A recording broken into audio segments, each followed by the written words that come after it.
मानसरोवर जाने वालों के लिए एक सुविधा भारत सरकार ने प्रदान कराई है। पहले मानसरोवर जाने के लिए तीर्थयात्री जाते थे तो सिक्किम के नाथुला का रूट लेकर उनको जाना पड़ता था, लंबा समय लगता था।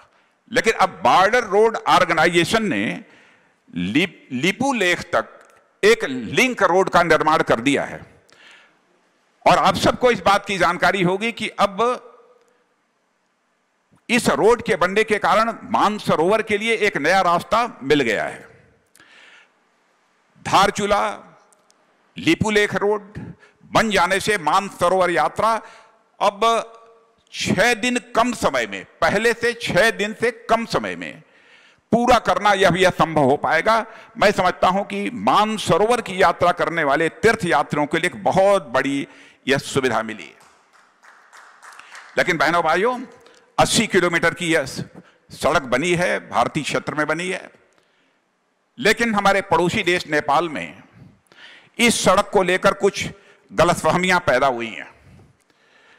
लेकिन मैं कहना चाहता हूं कि नेपाल का जहां तक प्रश्न है, नेपाल के साथ हमारे केवल सामाजिक, भौगोलिक और ऐतिहासिक रिश्ते ही नहीं हैं, सांस्कृतिक रिश्ते ही नहीं हैं, बल्कि नेपाल के साथ हमारे आध्यात्मिक रिश्ते भी हैं। इस हकीकत को भारत कभी भूल नहीं सकता है। बाबा पशुपतिनाथ को हम कैसे भूल सकते हैं? जहां तक बाबा पशुपतिनाथ, चाहे हमारे भारत में काशी विश्वनाथ, सोमनाथ, इन सब को अमरनाथ से अलग कोई कैसे कर सकता है? यह संबंध तो इस लोक का नहीं है, बल्कि यह मानता हूं कि यह संबंध दूसरे लोक का है, जो चाहकर भी कोई इसे बदल नहीं सकता है, ऐसा मेरा पूरा विश्वास है।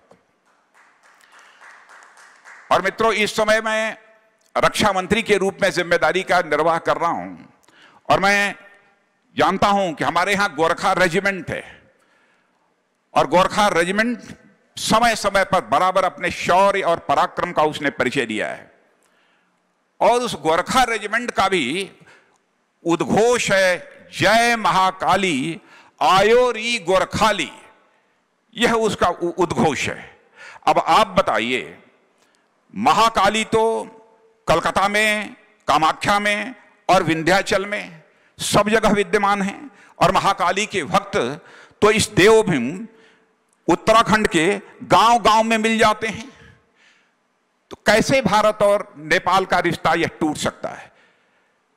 और इसलिए धारचूला के आगे कितनी भी धारें लगा दी जाएं, इन संबंधों को बहनों भाइयों काटा नहीं जा सकता। मैं यह मानकर चलता हूं, भारत और नेपाल के बीच का जो रिश्ता है यह कोई सामान्य रिश्ता नहीं है। भारत और नेपाल के बीच का रिश्ता तो मेरे बहनों भाइयों, यह रोटी और बेटी का हमारा यह रिश्ता है। दुनिया की कोई ताकत इस रिश्ते को तोड़ नहीं सकती है। यदि लिपू लेक से लेकर धारचूला तक यह रोड बनने के कारण यदि कोई गलतफहमी नेपाल के लोगों में यदि पैदा हुई है, तो मैं समझता हूं कि उसका समाधान हम लोग मिल बैठ कर निकालेंगे। हम बातचीत के द्वारा उसका समाधान निकाल लेंगे। लेकिन मैं पूरे विश्वास के साथ कहना चाहता हूं, भारत में रहने वाले लोगों के मन में कभी भी नेपाल को लेकर किसी प्रकार की कटुता पैदा हो ही नहीं सकती है। इतना गहरा संबंध हमारे नेपाल के साथ है। हम मिल बैठकर इन सब सारी समस्याओं का समाधान करेंगे।